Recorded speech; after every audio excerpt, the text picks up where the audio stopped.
Hey there, YouTubers. Me again. It's cold. It's in the 20s today, and won't be working on any cars because we're under a winter storm warning.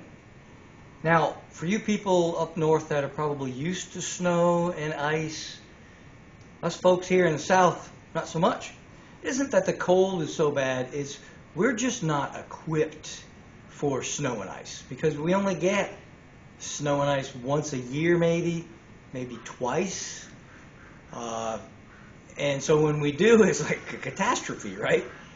Today's not so bad so far. It's about halfway through Saturday, I think. And so far so good. And it's actually warming up and starting to turn to rain.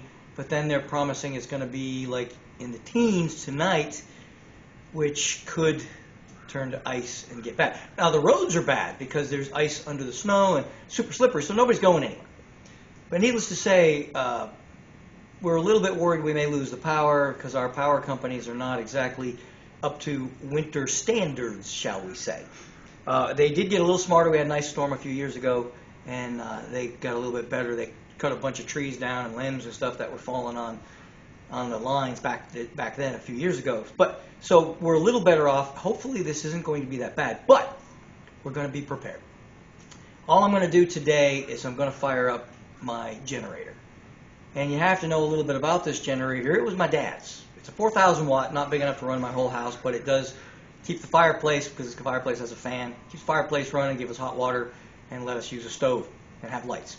Okay, so it's enough. I'm going to buy a bigger one here. We're kind of looking for that now. But we've started along with this one for quite a few years, actually many years, because from when I was in Florida, that's when I was with my dad, and that was back in 2005. So he's had this generator for years. I'd say this generator is probably a good 20 or 30 years old.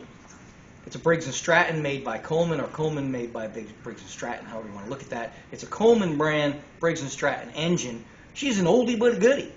So I'm just going to go ahead and get this thing fired up in case we need it. I've got everything's wired already for the house. I just backfeed it through my welding plug, which is kind of weird, right? Because I'm here in the shop, I have a welding plug that is hooked directly goes to the house, to the panel in the house. So what I do is I backfeed it. I shut off the main and I just backfeed it through that welding plug, and it's worked for so many years. We're thinking about getting a bigger one that just starts on automatic and what have you, because we're getting old and we're getting tired of coming out in 20-degree weather and having to mess with the generator.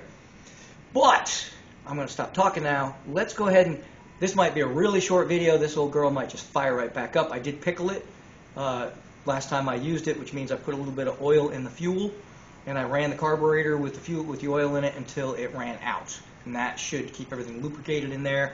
And hopefully she's just going to fire right up. The worst case scenario, we may have a sticky float. Hopefully not, because the fuels nowadays are so good. Okay. So anyhow, we're going to try to fire it up. You'll see I built a little bit of a contraption, and I'll show you all that. So stop looking at me here. Look at the generator. You'll probably notice that this is not exactly stock. Okay? This is like a dune buggy, or maybe I don't really know what it is. I got it at a swap meet. It's a big aluminum fuel tank for something. And the fuel tank for this thing is over here. I guess I'll have to show you. It's really little. Fuel tank's very small. It's probably about, I want to say, 3/4 of a gallon, maybe 1 gallon. Might be a whole gallon, I'm not sure. But it runs out pretty fast. And so I rigged this baby up. This is, I think, 20 or 25 gallon, maybe 15 or 20 gallon. I don't know. It's a lot more. And so I rigged this thing up so that when I start this, she'll run pretty much all day without having to add fuel. So I'm just going to start by turning the petcock on here. I don't know why they call it that. I don't think that's a good name. I would not have a pet named that. But it's some kind of a, I don't really know. Just turns the fuel on. Oh yeah, I can smell it. I can smell the fuel coming. I'm kind of smelling it a little too much. That might not be good. Well, I'm not seeing any fuel running out. And I'm blocking my light on this side because I just am. I'm going to put some gloves on because it's getting cold. My hands are anyway. I'm going to start with the carburetor over here. And I think there's there's a choke, and it says the choke goes that way. So if I turn the choke, I guess the choke's on right here, okay? That's what it's saying anyway. Yeah, so everything else should be normal. I think before we try to fire it up though, I'm going to check the Earl as well. Let's check the oil. I've just got this right here. It says oil fill. Pull this out. I'm going to look inside and I can see oil. So I'm guessing she's good. I'm telling you, I didn't check the oil for years and years and years on this thing. And I checked it last time I used it, which was a year or two ago, and it was a little bit low, but I'm amazed at this particular machine. So I'm hoping she doesn't let me down again this year. I'm hoping I won't need it, but you know, she's good, old, reliable. I am seeing a little bit of moisture around the carburetor. I'm just going to go ahead and give it a couple of pulls and see if she's going to fire.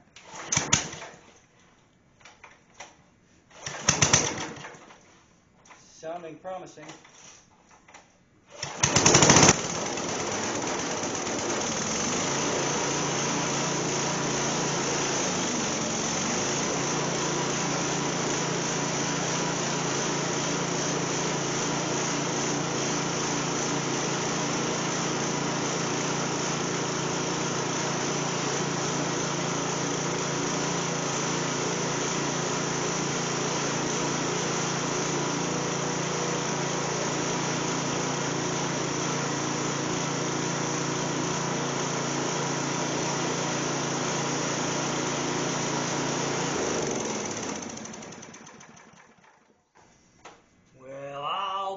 Dipped in a horse pucky.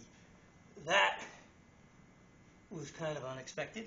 Wow, nice and hot now. I did notice that I need to do a little better job of strapping it because she's starting to walk, and I need to tighten it down on this so it's not going to wear a hole in the bottom of the tank. So that's all I'm going to do right now. I'm going to try to find a couple of pieces of rubber to put underneath the tank, and then I'm going to put another strap that way. And I think that'll do me, but praise God, this thing started right up. This is a really good old unit. I mean, it's back, like I said, I inherited it in 2005, and my father had it for years before that, so, and I don't know, I'm sure he took good care of it, and I try to, but there you go, man, that's amazing. I'm going to go ahead and shut the fuel off, and I guess I'll let you stay tuned for a couple more minutes just because I'll show you me strapping it and coming up with my idea. But I thought I might sell this after if I buy a bigger one, but I don't know that I will because this thing's friggin' awesome. Came up with a genius plan. Mastic. If you've watched any of my other videos, it's kind of my go-to. I use it for anything. It's very, very, very. How did that happen? It's very, very sticky. It's very, very thick. It insulates. So in this case, it's really a good choice in my opinion. So what I'm going to do is I'm going to scoot this over as far as I can get it on this side without falling over. Okay. And I'm going to break off a piece of mastic.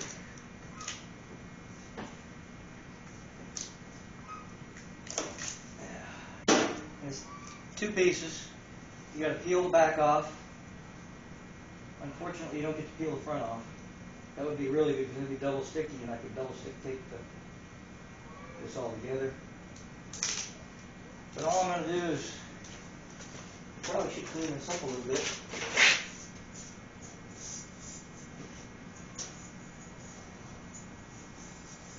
Doesn't really matter if it's going to stick super good because it's going to.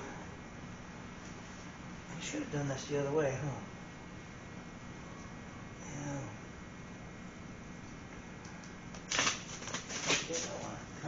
Ooh, come on, Bessie. I think I want to put it more towards the middle.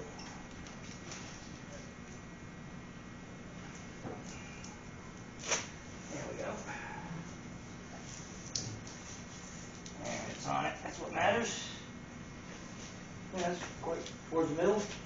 same thing on the other side, but I'm also going to put a piece on the tank. And I have my reasons. I just want to make it double thickness for reasons all my own.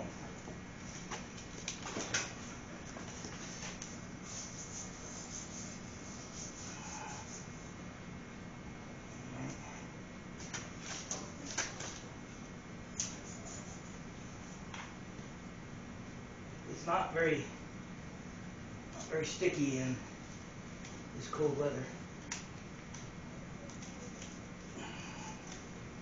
That's okay, because there's probably a ton of moisture on everything. So now I'm just going to do the same thing on the other side.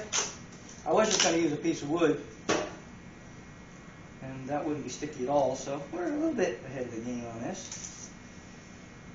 Alright.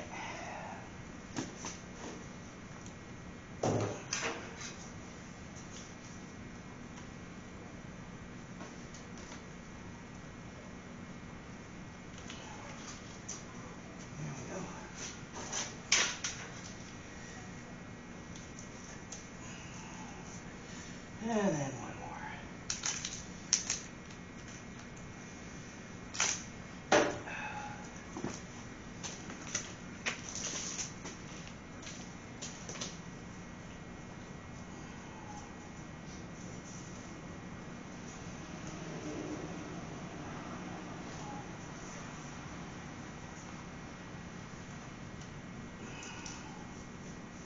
There we go. Now that I've got my cushion in there, I'm going to go ahead and tighten my strap back up.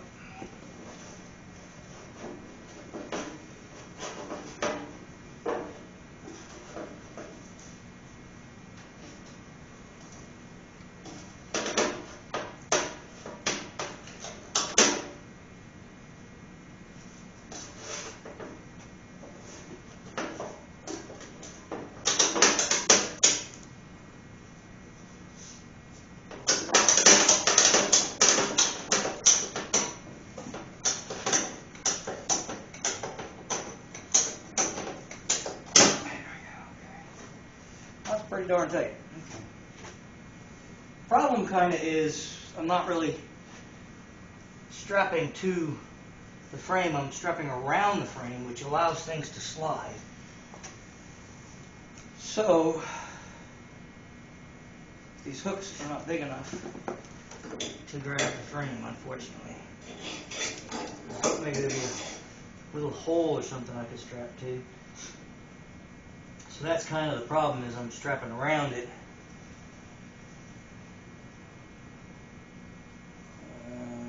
See if I can come up with a brainstormage. Well, let me think. I think if I go around, because I was just kind of going under, but I think if I go start here and finish here, that will kind of keep it from, because I've got this big pipe here, going to kind of keep things from moving. So let's see what kind of magic I can perform with this. These are brand new straps that when I bought that Torino, if you haven't seen that video, you should take a look at it. They gave me. They just gave it to me with the car, which I thought was very nice. So, well, is that gonna, well,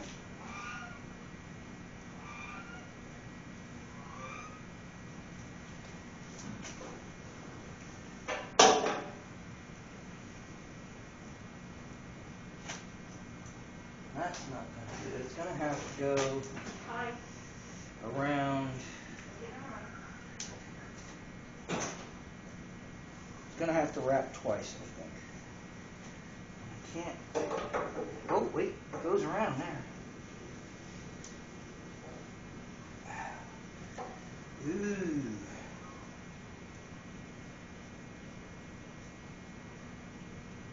I might be able to make that work.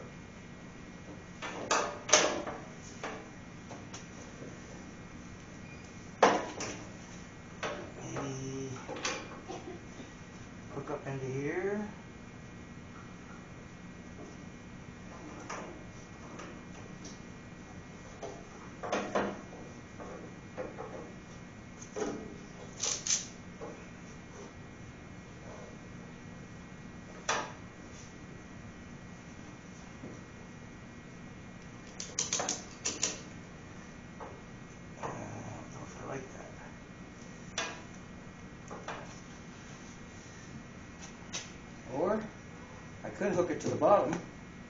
The bottom does have some places. Yeah, let's do that. Okay.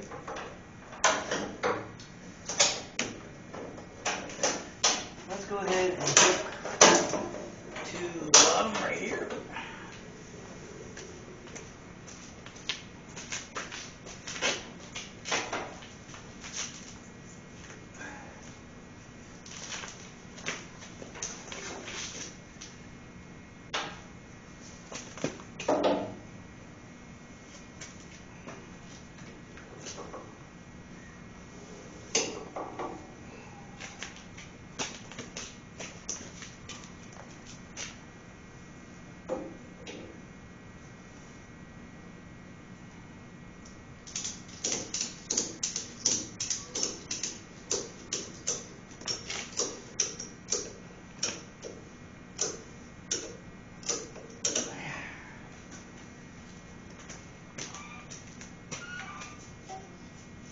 I don't know if that's going to be any better.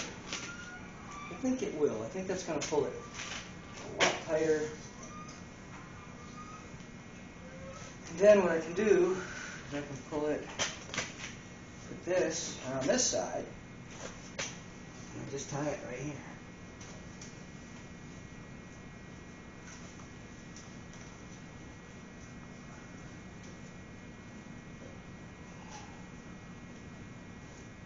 Should, hopefully,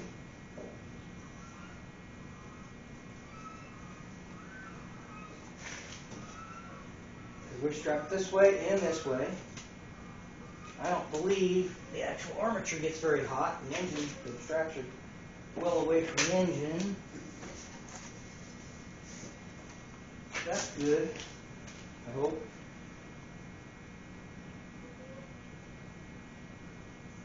These are nylon straps, though. Now that I think about it, this may melt. The strap may melt when it gets really hot over here. So I don't know if I'm doing a good or bad thing over here. That strap is... Well, I don't think it gets too hot right there because that's where the spark pluggy thingy is. And I can grab that with my bare hand and shut this thing off. So I don't think... We'll test it out. We'll see. Hopefully we're not going to have to use it. Just in case, I think we're pretty secure here. I'm going to go ahead and put it back on my little cart that I use for rolling it around. Put it back in its little home. Pray that we don't need it this winter. Well, there you go. She runs. She started like what? Third lick? Something like that. No problem at all. This thing's well over 25 years old, probably closer to 30. Well, wait a minute. Let me see. 2005, my dad died. So 05 to 015 to 20. Plus he's had it a few years before that. So between 25 and 30 years old. It is still going strong.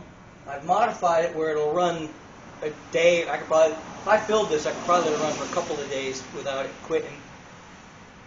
Puts out 4,000 watts, not ideal. Fine for, camping or something. Not the greatest for trying to run a whole household, but it works. And we've been limping our house off of this for years. I think we're going to upgrade, but we don't have kind of waited till the horse was out to shut the barn door on this one. So this storm, we're still going to have to use this little girl. And all the last ones we've used this for years and years. And my father used it for years before that. It may be more than 30 years old. I don't know. But I was very happy and somewhat surprised that she started right up. No leaks, no fuss. So it made a really short video. So I went ahead and modified, threw that mastic in there to cushion it and keep it from moving around too much. Wish it was double adhesive, it'd be even better. But pretty much happy with the whole video. I hope you enjoyed it. I know it wasn't very exciting probably, but if you're looking for a generator, I'm telling you, the Coleman with the Briggs & Stratton engine, whew, she's 30 years old and still going strong. So if you want longevity, you can't beat it, right? I'm a little bit nervous about buying something else, but I'm probably going to keep this old girl as a backup, which I know is kind of silly. People have 2 generators just in case, but how do you beat a 30-year-old piece of equipment that still works and starts after sitting for 2 years at least? When was the last time I used this thing? At least 2 years ago, maybe 3. So it's been sitting for 2 or 3 years unused, and then just fires right up as soon as in 20-degree weather. Right? How are you going to complain about that? So, hope you enjoyed it. Thanks for watching. Please subscribe. Tell your friends. See ya.